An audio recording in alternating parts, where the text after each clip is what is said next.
I have two readings before we get to the sermon, but I again do not have a written sermon to offer you today. I will be taking questions of yours about mystery. So if you haven't already been thinking about that, be thinking on it now.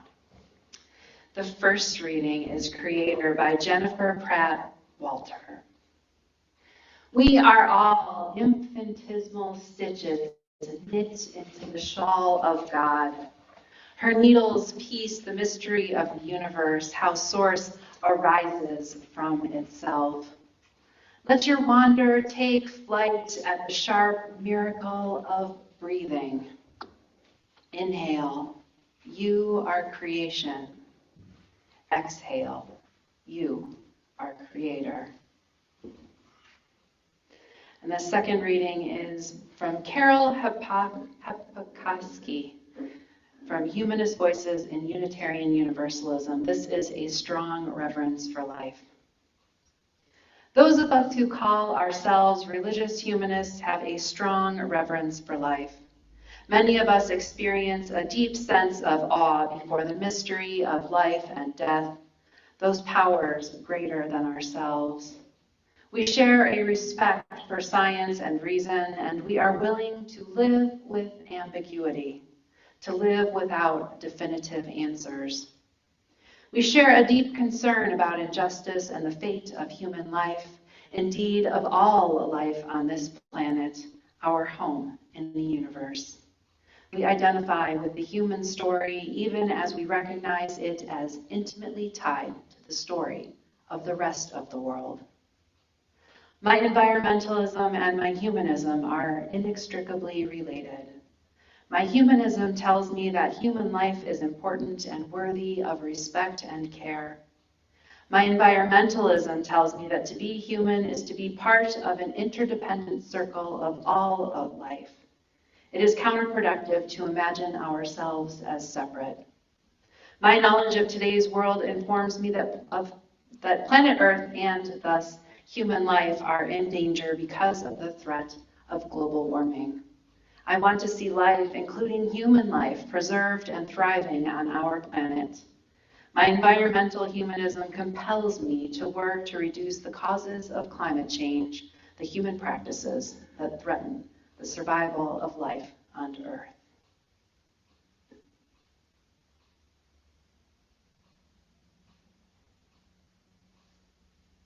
And now, your questions about mystery.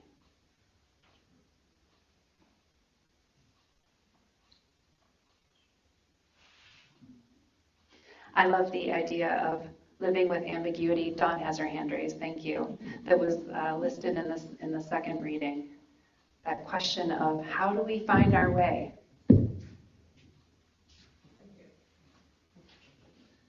Hello. I have a simple question, but it's also complex. A year ago, August 5th, 23, I had a major brain bleed, and the doctor told me that you are an example of a walking miracle. He did not expect me to live. And here I am, not only alive, but I'm in good shape. I can see, I'm walking. And when I started to walk on the ICU unit, I saw all these people laying in the bed, respirators and not moving, and it was just so sad. And I thought, why me, Lord? Or whoever, why am I alive? What am I here for?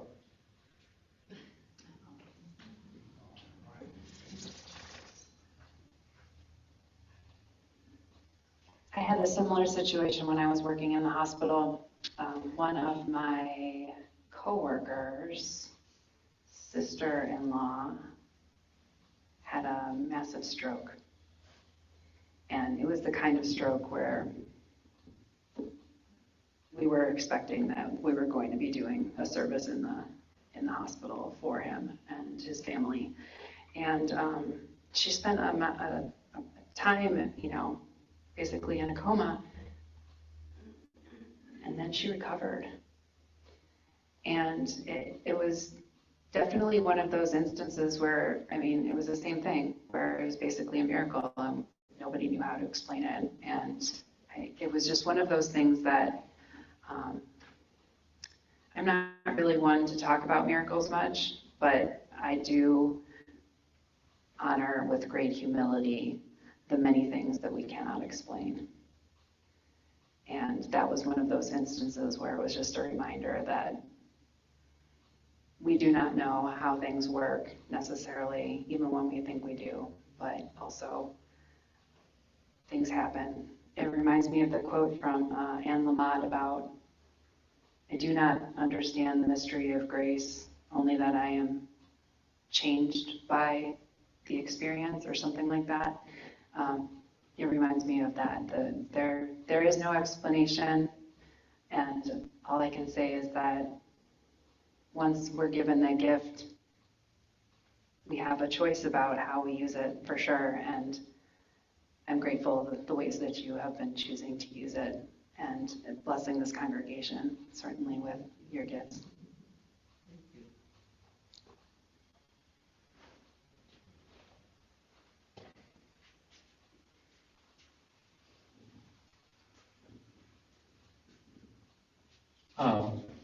Thank you, Dawn, for still being here. I had a similar experience, but that's not what I want to talk about. In 2015, I went into a coma for 7 weeks at a hospital, same kind of situation, not expected to come back. And then I woke up and, hey, everything was fine, and except, I'd lost 100 pounds and I couldn't walk. But that came back. What the amazing thing was that on Christmas Eve, I was at a coma / maybe recovery unit in St. Petersburg, Florida. Just been in Florida for 6 weeks before I ended up down there. Wow. But every doctor in the hospital came by my bed on Christmas Eve because they wanted to see the guy that woke up. I mean, really, that was how serious it was. And they all said, you're our Christmas miracle. And it's like, it really is kind of wild. I said, well, great, I'm glad I could make you feel good this year. I just want to say, I'm a Unitarian since about 1980. I was son of a minister, a Presbyterian minister, so I grew up getting fed all the mystery from the Presbyterian Church. And don't worry, it's all predestined. They know what's coming, so it's up to you to discover it, but that's okay. And my best friend was a Roman Catholic, and so we would go to each other's services, and then we'd go to Jewish families for Hanukkah and whatever else, just to try out everything. One of the things I came to love about the Unitarian Universalism is it's a safe, stable platform from which to launch discovery, exploration, just allowing. It's just allowing. It's a place to be free, to explore anything. And as I hear different people talk in different religions and different, of course, the news every Sunday, and since we're going to become a Christian national United States in about 6 years, I want to be ready for that in case that happens too. It really is not up to us to decide where we're going to be. I think the mystery part is about learning to just allow the experience and then observe, exist, be in the moment, as the Buddhists would say, but just let it come. And I've been doing that since about 1980. And I've been exposed to a number of different things and have experienced, obviously, the medical miracle stuff, which is a miracle, mystery. No explanation for it. I've bumped into people, I'm part of it, participate in a group internationally of international healers and medical doctors who are doing energy medicine healing remotely all over the world. And the stuff works. I mean, it's like, nobody knows that it does, nobody knows how it does, nobody believes that it does. Everybody just does it because it's available. And they track it and monitor it, and the statistics are there. So there's one other example. I also got into Qigong and Reiki and some of the energy medicine practices. And it had amazing experiences just by allowing, not trusting it, not believing in it, just trying it and seeing what comes.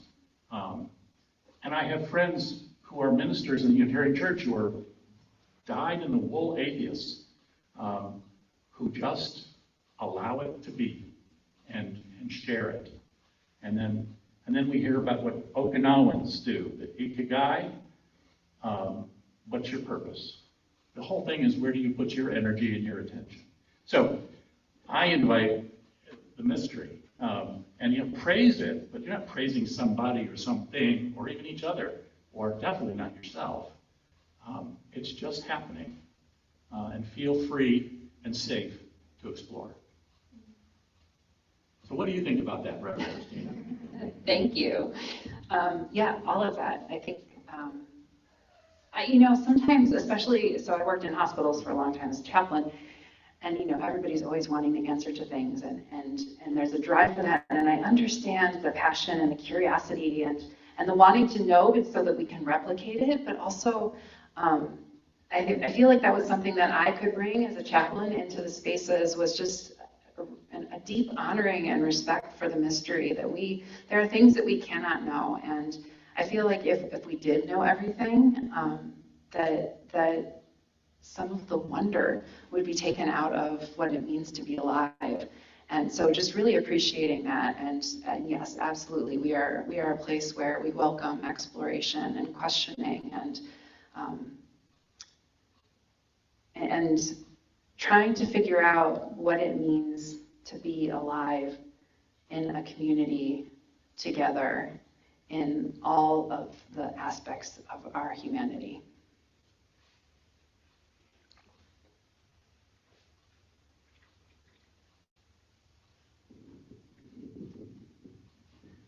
Well, similar to Dawn and Chris, I had an experience. It's almost 2 years now. In January, it will be 2 years. I was in a severe automobile accident, and my entire body was just crushed internally. My spleen, my kidneys, everything. And I actually coded twice in the ambulance on my way to the trauma center at ORMC. One of the times I don't remember, but I can tell you the first time I heard a voice. It got very, very warm, and I was freezing cold. It was January, and they had to cut me out of this truck, and so it took a long time. And yet I felt this very warm feeling come over me. And I didn't see Jesus, I didn't see my mother, I didn't see flowers or anything, no music.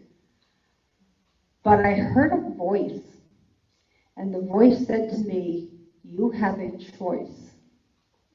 You need to decide, are you going to come or stay?" It was a very tough choice because it felt so good. It was for that short time. It was warm, it was pain-free. It was a feeling that I absolutely cannot describe in words, what that felt like then, and I was so tempted.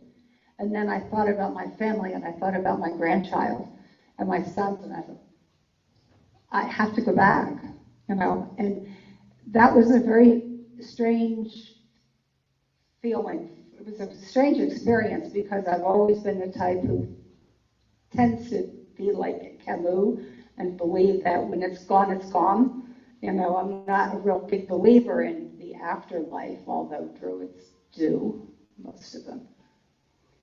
But that's not what I was going to say. Anyway, my question to you is, one thing that I struggle with more than anything when it comes to questions like that and unknowable things, who started all of this, or what started all of this? I'm not a particularly scientific person. I'm very right-brained. I'm into poetry and art and music. So I don't study the science of it. I'm sure the Big Bang Theory is legitimate. I don't know. But something had to start, because my thing is environmental things and nature. Druids are nature lovers. Something started all of this. There had to be something it just cannot have come out of nowhere.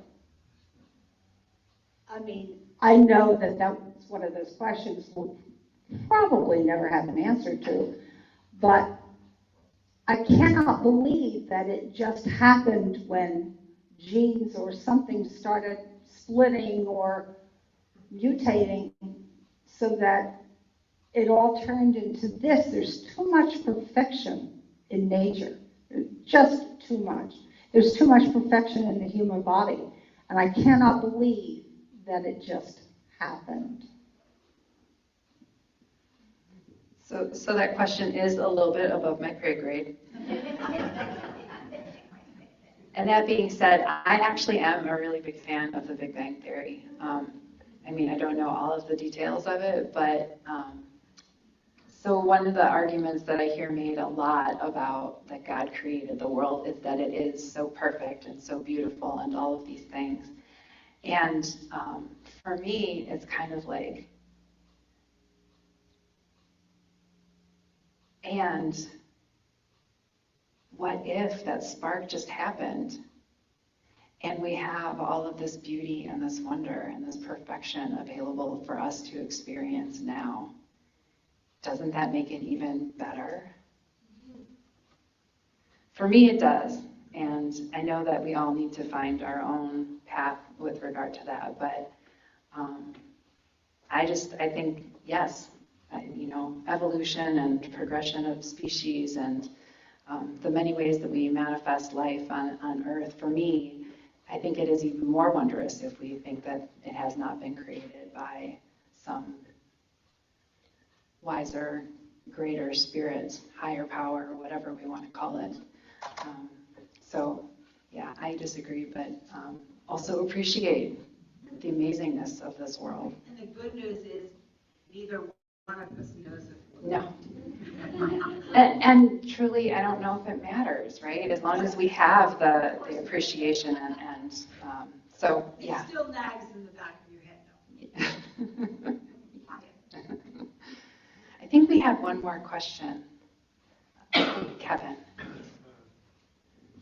I kind of amazed hearing what people are talking about. I've had a series of brain bleeds too.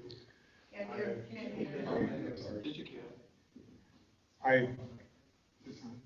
I've had a series of brain bleeds too, and I've had some brain damage, etc. And I guess my question is that I kind of went on a path, and I've grown to realize in my life that there are teachers. Everything is a teacher to me, and there are some that I call dark teachers, and I don't mean evil. I just mean they're difficult.